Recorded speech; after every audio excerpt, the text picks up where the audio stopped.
BBC প্রবাহে আপনাদের সবাইকে স্বাগত জানাচ্ছি আমি শারমিন রমা। শুরুতেই দেখে নেব আজ কি থাকছে। শুক্রবার ইনকিলাব মঞ্চের শরীফ ওসমান বিন হাদির উপরে হামলা হওয়ার পর আসন্ন নির্বাচনের আইনশৃঙ্খলা পরিস্থিতি নিয়ে ব্যাপক আলোচনা তৈরি হয়েছে। ঢাকা ৮ আসনের সম্ভাব্য প্রার্থী মিস্টার হাদিকে শুক্রবার ঢাকার বিজয়নগর এলাকায় গুলি করা হয়। শুরুতে তাকে ঢাকা মেডিকেল কলেজ হাসপাতালে নেওয়া হয়, পরে শুক্রবার রাতে তাকে এভারকেয়ার হাসপাতালে স্থানান্তর করা হয়। সেখানেই এখন আইসিইউতে চিকিৎসাধীন আছেন মিস্টার হাদি। শুক্রবার রাতে তার সংগঠনের কর্মীরা অপরাধীদের গ্রেফতারে ২৪ ঘন্টার আলটিমেটাম দেয়। পুলিশ বলছে দোষীদের গ্রেফতারে সর্বশক্তি নিয়োগ করেছে তারা। আমরা করে ফেলবো, এই ব্যাপারে আমরা সংকল্পবদ্ধ। এটা তো সময় নিয়ে হবে, মানে কি, এটা তো 100 মিটার স্প্রিন্ট না যে এর মধ্যে আমার শেষ করতে হবে। এটা আমরা আমাদের সর্বশক্তি নিয়োগ করেছি। আমাদের পুলিশের যে এলিট তদন্ত সংস্থা সিআইডি, তারা ওই মুহূর্তেই ক্রাইম সিন করেছে। এর সাথে আবার এই শ্যাডো ইনভেস্টিগেশনের র্যাবও আছে। আমরা আমাদের সব শক্তি নিয়োগ করেছি। শুক্রবার সন্ধ্যার দিকে মিস্টার হাদির অস্ত্রোপচারের পর চিকিৎসকরা জানান যে তার অবস্থার কিছুটা উন্নতি হলেও তার অবস্থা এখনো শঙ্কামুক্ত নয়। ওনার ওভারঅল কন্ডিশন খুবই খারাপ, একেবারে ক্রিটিক্যাল বলতে যা বোঝায় তাই। ওনার ব্যাপারে আমরা কোনো আশার কথা বলবো না। আমরা যখন অপারেশন করার জন্য প্ল্যান করতেছি, তখন ওনার ভাই, উনি বুলেট প্রুফের সময় ওনার সাথে ছিলেন, উনি কিন্তু বলছিলেন যে বেঁচে নাই, তারপর আপনারা করেন। শুক্রবার রাত 11টার দিকে চিকিৎসকরা সংবাদ সম্মেলন করে জানান যে মিস্টার হাদির জন্য আগামী 72 ঘন্টা অত্যন্ত গুরুত্বপূর্ণ। এই ঘটনা ছাড়াও শুক্রবার রাতে ঢাকার বাড্ডায় ও নোয়াখালীতে বাসে আগুন দেওয়ার ঘটনা ঘটেছে। শনিবার ভোররাতে লক্ষ্মীপুরের নির্বাচন কার্যালয়েও অগ্নিসংযোগের ঘটনা ঘটে। নির্বাচনের তফসিল ঘোষণার পরদিন থেকেই এসব ঘটনা ঘটতে থাকলেও দ্রুত সময়ের মধ্যে এসব শতভাগ নিয়ন্ত্রণে নিয়ে আসতে পারবেন বলে আশা প্রকাশ করেন বাংলাদেশ পুলিশের আইজিপি বাহারুল আলম। এই জিনিসগুলো আমরা দেখেছেন আপনারা যে প্রায় এই রায় ঘোষণার পর থেকেই এগুলোর হচ্ছে। আমরা মনে হয় অচিরেই এগুলোকে পুরোপুরি দমিয়ে ফেলতে পারবো। আমরা অল আউট যাচ্ছি, এফোর্টস নিচ্ছি এগুলোকে দমন করার জন্য। তবে পুলিশ আশ্বস্ত করলেও নির্বাচনকে ঘিরে আইনশৃঙ্খলা পরিস্থিতি স্বাভাবিক থাকবে কিনা তা নিয়ে আশঙ্কা রয়েছে অনেকের মধ্যেই। নির্বাচনকে সামনে রেখে দলগুলোর মধ্যে এরই মধ্যে উত্তেজনা বাড়ছে।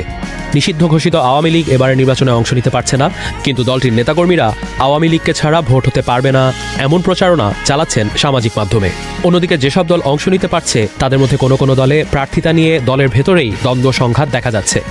আবার নির্বাচনকে সামনে রেখে প্রতিনিয়তই তিক্ততা বাড়ছে বিএনপি ও জামায়াতে ইসলামীর মধ্যে। অনলাইন সামাজিক যোগাযোগ মাধ্যমে বেশ সরব তিনি। হামলার কিছুক্ষণ আগে ফেসবুক পোস্টে তিনি লিখেছিলেন, যেহেতু ঢাকা ৮-এ আমার পোস্টার ফেস্টুন কিছুই নাই, তাই আমার এখন ছেঁড়াছিঁড়িরও চাপ নাই। দুদকের সামনে থেকে জুম্মা মোবারক। আওয়ামী লীগ ও ভারত বিরোধী নানা মন্তব্য ও স্লোগান দিয়ে আলোচনায় উঠে আসেন জুলাই আন্দোলনের অন্যতম মুখ শরীফ ওসমান হাদি। শহীদ প্রেসিডেন্ট জিয়াউর রহমানকে মানেন আদর্শ।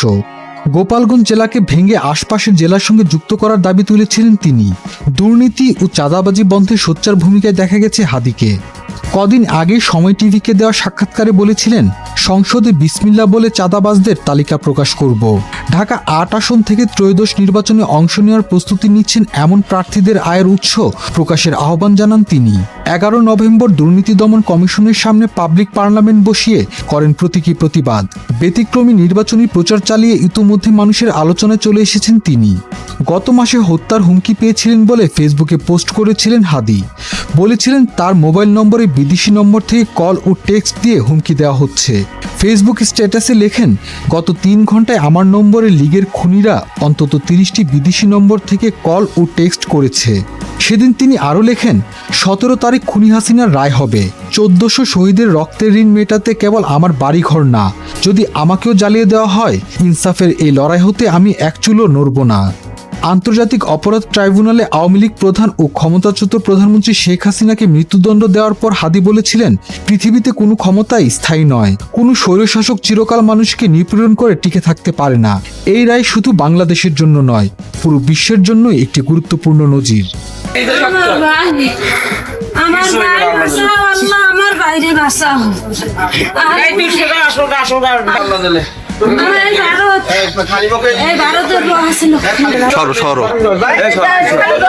আমার কলিজের টুকরা মারলে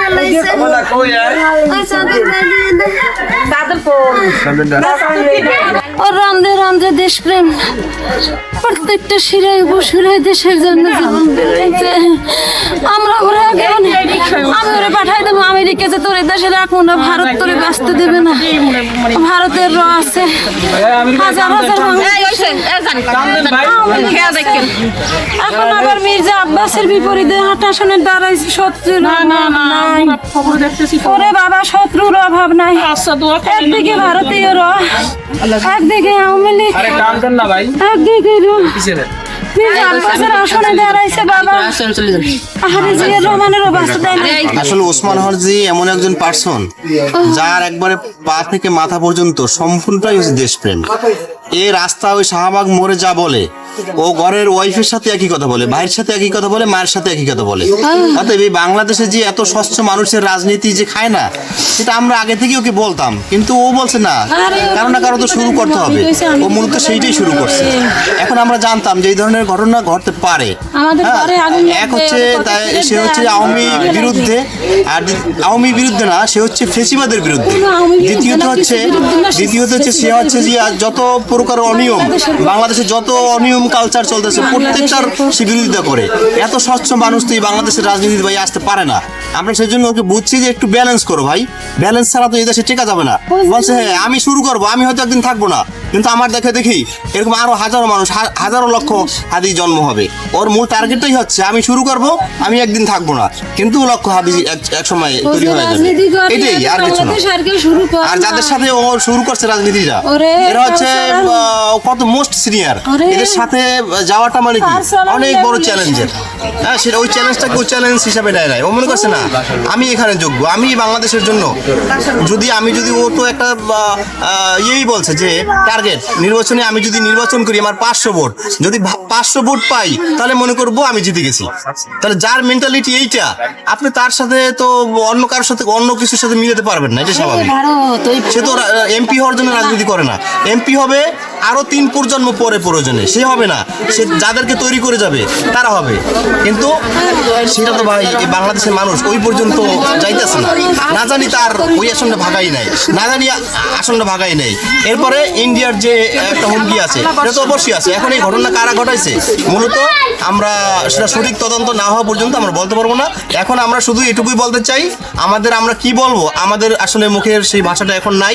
আমরা দেশবাসীর জন্য, দেশবাসীর কাছে আমরা ওসমান হাদির জন্য দোয়া চাই। কারণ হচ্ছে একটা পরিবারের হাদি না, ও এই নলসিটির হাদি, এই জালকাটের হাদি, বরিশালের হাদি, টোটাল বাংলাদেশের হাদি সে। আসলে ওসমান আমরা একসাথেই বেড়ে উঠছি, আমরা একই সাথে বড় হয়েছি। ইভেন 5ই আগস্ট যে সময় বিজয় আমাদের সন্নিকটে, তখনও আমরা সকালবেলা একসাথে আশাবাদী ছিলাম। তো এটা দলমত নির্বিশেষে ওসমান আমাদের ছোট ভাই, আমাদের নর্থ সিটির সন্তান। আমরা ওকে নর্থ সিটির গর্ব মনে করি। তো আজকে এই ঘটনা যেই ঘটাক এর সুষ্ঠু তদন্ত করে এটা বিচার চাই। আর এটা বাংলাদেশের জন্য কোনো সুখবার্তা নিয়ে আসবে না আমি মনে করি আর কি। কারণ ও বাংলাদেশের প্রাণ, ও রন্ধ্রে রন্ধ্রে দেশপ্রেম ছিল, এটা একদম সত্যি। তো এটা দিয়ে এইরকম একটা দুর্বল মানুষকে মানে হত্যার চেষ্টা, এটা আসলে কারা চায়, কি জন্য চায়, এটা খুঁজে দেখতে হবে। ঢাকা মেডিকেলের জরুরি বিভাগে হাদিকে দেখে আসার পর আব্দুল্লাহ আল মিনহাজ বলেন, হাদি ভাইয়ের মৃত্যু নিশ্চিত করার জন্যই এই আক্রমণ চালানো হয়েছিল। গুলিটি কানের নিচ দিয়ে ঢুকে ঘাড় হয়ে মাথায় বিদ্ধ হয়েছে। প্রথমে তার পালস পাওয়া যাচ্ছিল না এবং ব্রেন কাজ করছিল না, তবে সর্বশেষ খবর অনুযায়ী তার পালস পাওয়া গেছে। এতে কিছুটা আশার আলো দেখছেন চিকিৎসকরা। বিজ্ঞান যেন এক বিশাল জালের মতো, যেখানে প্রতিটা আবিষ্কার তৈরি হয় অতীত ও বর্তমান জ্ঞানের উপর ভর করে। আইজাক নিউটনের কথাই ধরা যাক, যে শক্তির কারণে আপেল নিচে পড়ে, সেই একই শক্তির কারণে গ্রহগুলো নিজ নিজ কক্ষপথে ঘোরে। তার এই ধারণা তৈরি হয়েছে কপারনিকাস, গ্যালিলিও এবং কেপলারের কাজের ওপর। শতাব্দী পরে আলবার্ট আইনস্টাইন নিউটনের তত্ত্বগুলোই পুনর্নির্মাণ করেন, যা মাধ্যাকর্ষণ সম্পর্কে আমাদের ধারণা বদলে দেয়। এটি পরবর্তী সময়ে মার্কিন জ্যোতির্বিজ্ঞানী আন্দ্রিয়া গেজকে আমাদের ছায়াপথের কেন্দ্রে থাকা অতি বৃহৎ কৃষ্ণগহ্বর আবিষ্কার করতে সাহায্য করে। আর এমন প্রতিটি মাইলফলকের পেছনে ছিলেন অসংখ্য বিজ্ঞানী, যারা এই জালকে আরো মজবুত করে ভবিষ্যৎ আবিষ্কারের রাস্তা খুলে দিয়েছেন। 4টি বড় বৈজ্ঞানিক অগ্রগতির ভিত্তিতে এই ধারণাটির দিকে গভীরভাবে নজর দেওয়া যাক। প্রথমেই আমরা কিভাবে জানি মিশরীয় মমির বয়স কত, মায়া সভ্যতার পতন কবে কিংবা স্টোনহেঞ্জ কখন নির্মিত হয়েছিল? এর জবাব আছে কার্বন 14 ডেটিং পদ্ধতিতে, যা 1940-এর দশকের মাঝামাঝিতে তৈরি করেন ভৌত রসায়নবিদ উইলার্ড লিপি। এর কয়েক বছর আগে কার্বনের অস্থিতিশীল এই রূপ কার্বন 14 আবিষ্কার করেছিলেন মার্টিন ক্যামেন ও স্যাম রুবন। লিপি দেখালেন প্রাকৃতিকভাবে এটি বায়ুমণ্ডলে উপস্থিত থাকে। অক্সিজেনের সঙ্গে কার্বন যুক্ত হয়ে তৈরি হয় কার্বন ডাই অক্সাইড বা CO2, যা উদ্ভিদ গ্রহণ করে সালোক সংশ্লেষণের মাধ্যমে, আর প্রাণী আর মানুষ গ্রহণ করে খাবারের মাধ্যমে। প্রতিটি জীবিত প্রাণী অনবরত তাদের কার্বন 14 ভাণ্ডার নবায়ন করে, কিন্তু মৃত্যুর পর কার্বন 14 নিয়মিত হারে কমতে থাকে, অনেকটা উল্টোগোনা ঘড়ির মতো। লিপি বুঝতে পারেন অবশিষ্ট কার্বন 14 মেপে প্রায় 50,000 বছর পর্যন্ত পুরনো দেহাবশেষের মৃত্যুকাল জানা যায়। তার ধারণা ছিল মানব পর্যায়ে এগুলোর পরিমাণ অনেক বেশি থাকবে, তাই পয় নিষ্কাশন ব্যবস্থার গ্যাস নিয়ে তিনি পরীক্ষা চালান, আর তা সফল হয়। এরপর প্রাচীন নিদর্শনে তিনি পদ্ধতিটি প্রয়োগ করেন এবং তা সেসবের আনুমানিক বয়সের সঙ্গে মিলে যায়, যা প্রত্নতত্ত্বে এক বিপ্লব ঘটায়।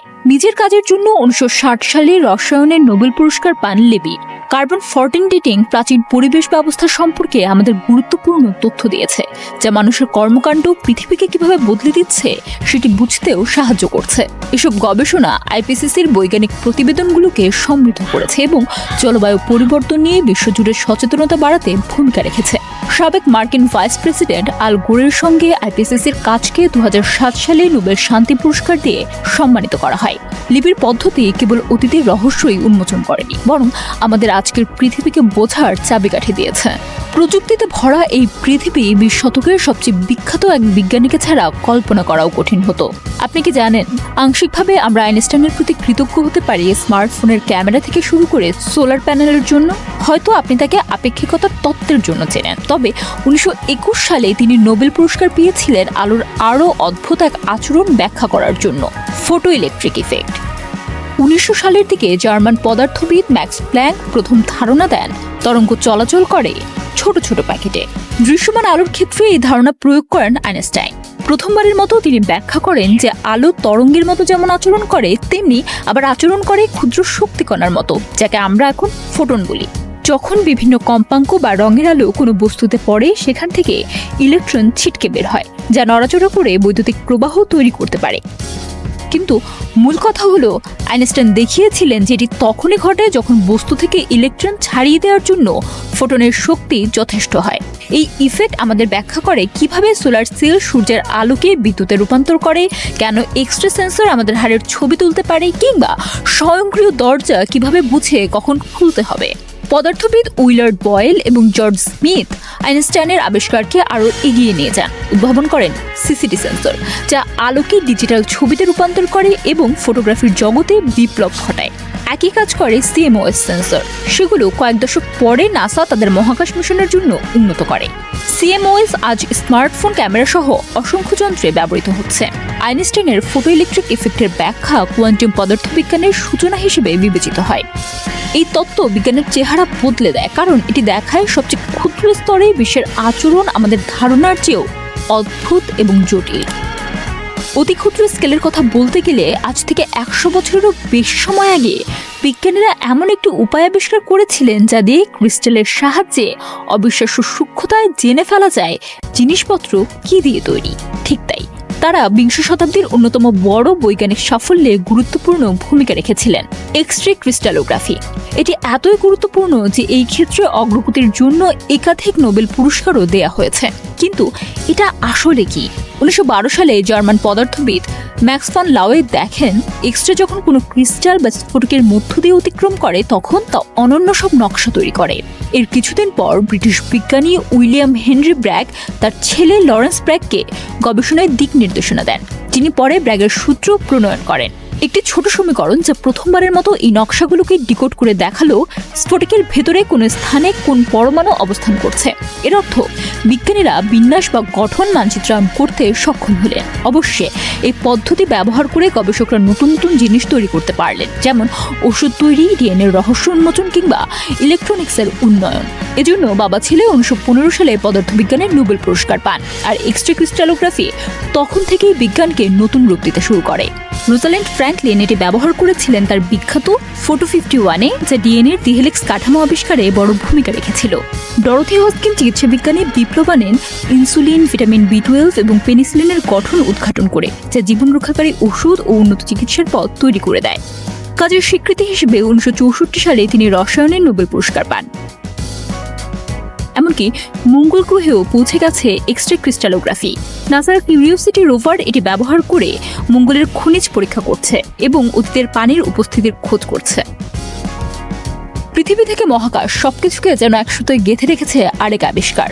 ভাবুন তো, পপকর্ন, ওয়াইফাই আর বিগ ব্যাং এর কমন কিছু বিষয় কি? এরা সবাই মাইক্রোওয়েভের সঙ্গে জড়িত। মাইক্রোওয়েভকে আপনি ভাবতে পারেন অত্যন্ত উচ্চ শক্তি সম্পন্ন রেডিও তরঙ্গ হিসেবে। মাইক্রোওয়েভ ওভেনে খাবারের পানিতে থাকা অণুগুলো প্রায় 2.4 গিগাহার্টজ কম্পাঙ্কের তরঙ্গ শোষণ করে। এতে অণুগুলো কাঁপতে থাকে এবং তাপ উৎপন্ন হয়, যার ফলে পপকর্ন ফেটে যায়। একই কম্পাঙ্ক ব্যবহার করে ওয়াইফাই। এতে অনেক কম মাত্রায় তারবিহীনভাবে বিপুল পরিমাণ ডেটা যন্ত্রগুলোর মধ্যে আদান প্রদান করা যায়। ইন্টারনেটের বহু আগে 1800 দশকের শেষের দিকে ভারতীয় বিজ্ঞানী জগদীশ চন্দ্র বসু মাইক্রোওয়েভ প্রযুক্তির পথিকৃৎ ছিলেন। তার একটি যন্ত্র তো আজকের 5G'র মতো তরঙ্গ সৃষ্টি করত, কিন্তু তার কাজের বহুটাই আজ বিস্তৃত। 1930-এর দশকে ইতালিয়ান প্রকৌশলী গুলিয়েলমো মার্কনি প্রথম মাইক্রোওয়েভ ব্যবহৃত টেলিফোন তৈরি করেন, যা ভ্যাটিকান ও পোপের গ্রীষ্মকালীন বাসভবনের মধ্যে যোগাযোগ স্থাপন করে। দ্বিতীয় বিশ্বযুদ্ধ মাইক্রোওয়েভ প্রযুক্তিকে দ্রুত এগিয়ে নিয়ে যায় ম্যাগনেট্রন আবিষ্কারের মাধ্যমে। এটি উন্নত রাডার ব্যবস্থার পথ তৈরি করে, যা মিত্রবাহিনীকে বড় সুবিধা দেয়। এর কিছুদিন পর মার্কিন প্রকৌশলী পার্সি স্পেন্সার লক্ষ্য করেন ল্যাবে থাকা একটি ম্যাগনেট্রনের কাছে দাঁড়াতেই তার পকেটে থাকা চকলেট বার গলে গেছে। এ থেকেই জন্ম নেয় মাইক্রোওয়েভ ওভেন। কিন্তু মাইক্রোওয়েভ পৃথিবীর বাইরেও আছে। 1964 সালে আর্নো পেনচিয়াস এবং রবার্ট উইলসন আবিষ্কার করেন কসমিক মাইক্রোওয়েভ ব্যাকগ্রাউন্ড, যা বিগ ব্যাং এর প্রতিধ্বনি। 13.8 বিলিয়ন বছর পরও এই প্রতিধ্বনি সমগ্র মহাবিশ্বে ছড়িয়ে আছে। এই আবিষ্কারের জন্য তারা পদার্থবিজ্ঞানে নোবেল পুরস্কার পান। ভাবতে অবাক লাগে যে তরঙ্গগুলো আমাদের ডিভাইসকে সংযুক্ত করে, সেগুলোই আবার আমাদের যুক্ত করে বিশ্ব ব্রহ্মাণ্ডের জন্ম মুহূর্তের সঙ্গে। মাদক পাচার ঠেকাতেই কি ভেনেজুয়েলায় সামরিক অভিযান চালাতে যাচ্ছেন যুক্তরাষ্ট্রের প্রেসিডেন্ট ডোনাল্ড ট্রাম্প? নাকি আছে অন্য কোনো উদ্দেশ্য? আর থাকলে সেটা কি? ভেনেজুয়েলার প্রেসিডেন্ট নিকোলা মাদুরোর দাবি, মাদক কোনো ইস্যু না, এটা স্রেফ অজুহাত। মাদকের নামে ভেনেজুয়েলার বিপুল তেলের মজুদ কবজা করাই যুক্তরাষ্ট্রের প্রেসিডেন্ট ডোনাল্ড ট্রাম্পের উদ্দেশ্য। চলতি সপ্তাহে মার্কিন সামরিক বাহিনী একটি তেলবাহী ট্যাঙ্কার আটক করেছে। অভিযোগ, মার্কিন নিষেধাজ্ঞা অমান্য করে ভেনেজুয়েলার তেল পরিবহন করছিল জাহাজটি। ঘটনার পর যুক্তরাষ্ট্র হুঁশিয়ারি দিয়েছে, এমন কাজে যুক্ত অন্যান্য জাহাজের বিরুদ্ধেও নেওয়া হবে কড়া ব্যবস্থা।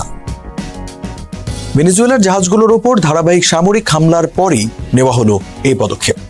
যুক্তরাষ্ট্রের অভিযোগ, এসব নৌযান মাদক পাচারে জড়িত।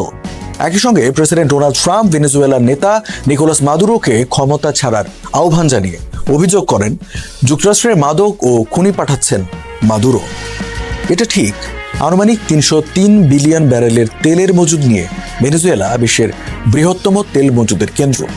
বর্তমানে দেশটি যে পরিমাণ তেল উৎপাদন করে তা মজুদের তুলনায় খুবই কম। 2000 সালের শুরুর দিক থেকে ভেনেজুয়েলায় দ্রুত কমতে থাকে তেল উৎপাদন। এর মূল কারণ সাবেক প্রেসিডেন্ট হুগো চ্যাভেজ এবং পরবর্তীতে মাদুরো সরকার রাষ্ট্রীয় তেল কোম্পানি PDVSA এর উপর রাজনৈতিক নিয়ন্ত্রণ বাড়িয়ে দেয়। আর এর ফলে অভিজ্ঞ ও দক্ষ কর্মীরা একে একে দেশ ছেড়ে চলে যেতে বাধ্য হন। ফলাফল, আরও কমে যায় উৎপাদন। যদিও মার্কিন কোম্পানি শেভরন সহ কয়েকটি পশ্চিমা তেল কোম্পানি এখনও ভেনেজুয়েলায় কার্যক্রম চালাচ্ছে, তবু যুক্তরাষ্ট্রের নিষেধাজ্ঞা তাদের কার্যক্রমকে অনেকটাই সীমিত করেছে। বিশেষ করে তেল রপ্তানিকে লক্ষ্য করে আরোপিত নিষেধাজ্ঞার উদ্দেশ্য ভেনেজুয়েলার প্রধান অর্থনৈতিক লাইফলাইন হিসেবে পরিচিত তেল খাতে মাদুরোর আধিপত্যে লাগাম টানা। মানবাধিকার লঙ্ঘনের অভিযোগে 2015 সালে ওবামা প্রশাসন প্রথম ভেনেজুয়েলার উপর নিষেধাজ্ঞা আরোপ করে। এরপর দক্ষিণ আমেরিকার দেশটি আন্তর্জাতিক বিনিয়োগ ও প্রয়োজনীয় যন্ত্রাংশের বাজার থেকে অনেকটাই বিচ্ছিন্ন হয়ে পড়ে। ইনভেস্টকের পণ্য বিভাগের প্রধান ক্যালাম ম্যাকফারসন বলেন, ভেনেজুয়েলার প্রধান চ্যালেঞ্জ হলো তাদের দুর্বল অবকাঠামো। আন্তর্জাতিক জ্বালানি সংস্থার সর্বশেষ তেল বাজার প্রতিবেদনে বলা হয়েছে, নভেম্বরে ভেনেজুয়েলার দৈনিক তেল উৎপাদন ছিল প্রায় 8,60,000 ব্যারেল। যা 10 বছর আগের তুলনায় মাত্র 1/3 এবং বৈশ্বিক তেল ব্যবহারেরও 1% কম। যুক্তরাষ্ট্রের কিছু রাজনীতিক অবশ্য ভেনেজুয়েলায় হস্তক্ষেপকে ইতিবাচক হিসেবে দেখছেন। তাদের যুক্তি, এতে ভেনেজুয়েলার তেল শিল্প পুনরুজ্জীবিত হতে পারে, পাশাপাশি আমেরিকান কোম্পানিগুলোর জন্য তৈরি হবে বড় সুযোগ। ফ্লোরিডার Republican congressman Maria Elvira Salazar Fox বিজনেসকে দেওয়া এক সাক্ষাৎকারে বলেন, আমেরিকান তেল কোম্পানিগুলোর জন্য ভেনেজুয়েলা হবে একটি গুরুত্বপূর্ণ মাইলফলক। তারা ভেনেজুয়েলার তেল খাতকে ঠেলে সাজানোর সুযোগ পাবে। ট্রাম্প হয়তো এই ধরনের যুক্তির জন্য উন্মুক্ত বলে মনে হতে পারে। তিনি ড্রিল বেবি ড্রিল স্লোগানের প্রচার চালিয়ে তেল উৎপাদন বাড়ানোর আহ্বান জানিয়েছিলেন ডোনাল্ড ট্রাম্প। তার যুক্তি, এতে আমেরিকানরা কম দামে তেল পাবে। তবে ভেনেজুয়েলা ইস্যুতে হোয়াইট হাউসের দাবি, মাদক পাচার এবং মাদুরোর অবৈধতা নিয়ে উদ্বিগ্ন তারা। 11 ডিসেম্বর হোয়াইট হাউসের প্রেস সেক্রেটারি ক্যারোলিন লিভিটকে প্রশ্ন করা হয়েছিল, এই অঞ্চলে মার্কিন অভিযান কি কেবল মাদক ইস্যুতে নাকি তেলের বিষয়টিও গুরুত্ব পাচ্ছে? জবাবে তিনি বলেন, প্রশাসন অনেক বিষয়ে নজর রাখছে, তবে যুক্তরাষ্ট্রে অবৈধ মাদকের প্রবাহ বন্ধ করা আমাদের প্রধান অগ্রাধিকার। Centre for strategic and international স্টাডিজের জ্বালানি নিরাপত্তা বিষয়ক সিনিয়র ফেলো ক্লেটন সেগেল জানান, এই ধরনের ঘোষণার আড়ালে আরও বড় কিছু থাকে। তিনি বলেন, পররাষ্ট্রমন্ত্রী মার্কো রুবিওর মতে গুরুত্বপূর্ণ খেলোয়াড়রা দীর্ঘদিন ধরে এই অঞ্চলে আগ্রহী, তবে তেল যে তাদের উচ্চাকাঙ্ক্ষার কেন্দ্রবিন্দু তার কোনো প্রমাণ নেই। এর মানে এই নয় যে মার্কিন কোম্পানিগুলো ভেনেজুয়েলায় আগ্রহী হবে না। বর্তমানে শেভরন একমাত্র আমেরিকান তেল উৎপাদনকারী প্রতিষ্ঠান যা এখনও ভেনেজুয়েলায় সক্রিয়। 2022 সালে সাবেক মার্কিন প্রেসিডেন্ট জো বাইডেনের সময়ে দেওয়া মার্কিন নিষেধাজ্ঞা পাশ কাটিয়ে কার্যক্রম চালিয়ে যাওয়ায় লাইসেন্স পেয়েছিল শেভরন। ট্রাম্প প্রশাসন এবছর শেভরনকে ছাড় দিয়েছে, তবে মাদুরো সরকারকে কোণঠাসা করতে স্পেনের রেপসোল সহ অন্যান্য কোম্পানির ছাড় বাতিল হয়েছে। বর্তমানে ভেনেজুয়েলার তেলের প্রায় 1/5 উৎপাদন করে শেভরন। বিশ্লেষকরা বলছেন, যুক্তরাষ্ট্র যদি ভেনেজুয়েলার সঙ্গে লেনদেনের ওপর থাকা বাধা তুলে নেয়, তবে শেভরন হবে সবচেয়ে লাভবান প্রতিষ্ঠান। মার্কিন তেল শোধনাগারগুলো ভেনেজুয়েলার ভারী অপরিশোধিত তেলের জন্য মুখিয়ে থাকে, কারণ এই তেল প্রক্রিয়াজাত করলে পাওয়া যায় বেশি লাভ। কেপলারের তেল বিশ্লেষক ম্যাট স্মিথ বলেন, সাম্প্রতিক বছরগুলোতে মার্কিন নিষেধাজ্ঞার কারণে উৎপাদন কমিয়ে দিয়েছে ভেনেজুয়েলা, আর এতে চিন্তার ভাঁজ পড়েছে মার্কিন পরিশোধনাগারগুলোর। আজকের শিশুই আগামী দিনের ভবিষ্যৎ। এই ভবিষ্যৎ সারাক্ষণ মোবাইল নিয়ে খেলুক কিংবা সোশ্যাল মিডিয়ায় অনবরত চ্যাটিংয়ে ব্যস্ত থাকুক, বেশিরভাগ বাবা মাই এটা চায় না। শিক্ষার্থীদের পড়ালেখার কথা ভেবে শিক্ষকরাও চান না ছাত্রছাত্রীরা স্কুলে মোবাইল নিয়ে আসুক, এতে পড়াশোনার ক্ষতি হওয়াই স্বাভাবিক। এসব ভেবেই গত বছর স্কুলে মোবাইল ফোন আনা নিষিদ্ধ করে নিউজিল্যান্ড সরকার। আর অতি সম্প্রতি অস্ট্রেলিয়া সরকার প্রথমবারের মতো 16 বছরের কম বয়সী শিশুদের জন্য ফেসবুক, ইউটিউব, ইনস্টাগ্রাম সহ 10টি সোশ্যাল মিডিয়া প্ল্যাটফর্ম একেবারে নিষিদ্ধ করে দিয়েছে। এছাড়া এমন অনেক দেশ আছে যেখানে শিশুরা স্কুলে মোবাইল ফোন বহন করতে পারে না। অনেক দেশই এখন অস্ট্রেলিয়ার মতো শিশুদের জন্য সোশ্যাল মিডিয়া ব্যবহার নিষিদ্ধ করার পরিকল্পনা করছে। কিন্তু আসলেই এ ধরনের পদক্ষেপ কি কোনো কাজে আসে? শিক্ষার্থীরা যেন পড়াশোনায় মনোযোগী হয়, তাই গত বছর এপ্রিলে স্কুলে মোবাইল ফোন ব্যবহার নিষিদ্ধ করে নিউজিল্যান্ড সরকার। শুধু নিউজিল্যান্ড নয়, অস্ট্রেলিয়া, ফ্রান্স, যুক্তরাজ্য, ইতালি, চীন, দক্ষিণ কোরিয়া, নেদারল্যান্ডস, কানাডার অন্টারিও এবং মার্কিন যুক্তরাষ্ট্রের কয়েকটি অঙ্গরাজ্যেও স্কুলে একই ধরনের নিষেধাজ্ঞা রয়েছে। জার্মানির মতো আরও অনেক দেশ স্কুলে মোবাইল ফোন ব্যবহার নিষিদ্ধের কথা ভাবছে। বিশ্বে প্রথমবারের মতো 16 বছরের কম বয়সী শিশুদের জন্য সোশ্যাল মিডিয়া ব্যবহার নিষিদ্ধ করেছে অস্ট্রেলিয়া। শিশুদের ক্যারিয়ারের কথা চিন্তা করে আরও কয়েকটি দেশ এমন নীতি হাতে নেওয়ার কথা ভাবছে। কিছু দেশে সোশ্যাল মিডিয়া অ্যাকাউন্ট খুলতে অভিভাবকের অনুমতি নিতে হয়। ডেনমার্ক 15 বছরের কম বয়সীদের জন্য সোশ্যাল মিডিয়া নিষিদ্ধের পরিকল্পনা করছে। 2023 সালে 15 বছরের কম বয়সীদের জন্য অ্যাকাউন্ট খুলতে অভিভাবকের সম্মতি বাধ্যতামূলক করেছে ফ্রান্স। জার্মানিতে 13 থেকে 16 বছর বয়সীদের জন্য অভিভাবকের অনুমতি বাধ্যতামূলক। ইতালিতে 14 বছরের নিচে সামাজিক যোগাযোগ মাধ্যম ব্যবহারে অভিভাবকের সম্মতি প্রয়োজন। এছাড়া নরওয়েতে সামাজিক মাধ্যম ব্যবহারে ন্যূনতম সম্মতির বয়স 13। তবে যুক্তরাজ্যে সোশ্যাল মিডিয়া ব্যবহারে ন্যূনতম বয়সসীমা এখনো নির্ধারণ করা হয়নি। 2023 সালে পাশ হওয়া একটি আইনে দেশটির সামাজিক মাধ্যম কোম্পানিগুলোকে ক্ষতিকর কন্টেন্ট থেকে অপ্রাপ্তবয়স্কদের দূরে রাখতে কঠোর নির্দেশনা দেওয়া হয়েছে। এশিয়ার মধ্যে মালয়েশিয়া 16 বছরের কম বয়সী ব্যবহারকারীদের জন্য আগামী বছর থেকে নিষেধাজ্ঞা আরোপের ঘোষণা দিয়েছে। এছাড়া বয়সভেদে শিশুদের স্ক্রিন টাইম সীমিত করা হয়েছে চীনে। যুক্তরাষ্ট্রের কয়েকটি অঙ্গরাজ্যে 13 বছরের কম বয়সীদের জন্য অভিভাবকের সম্মতি ছাড়া সোশ্যাল মিডিয়া ব্যবহারে নিষেধাজ্ঞা রয়েছে।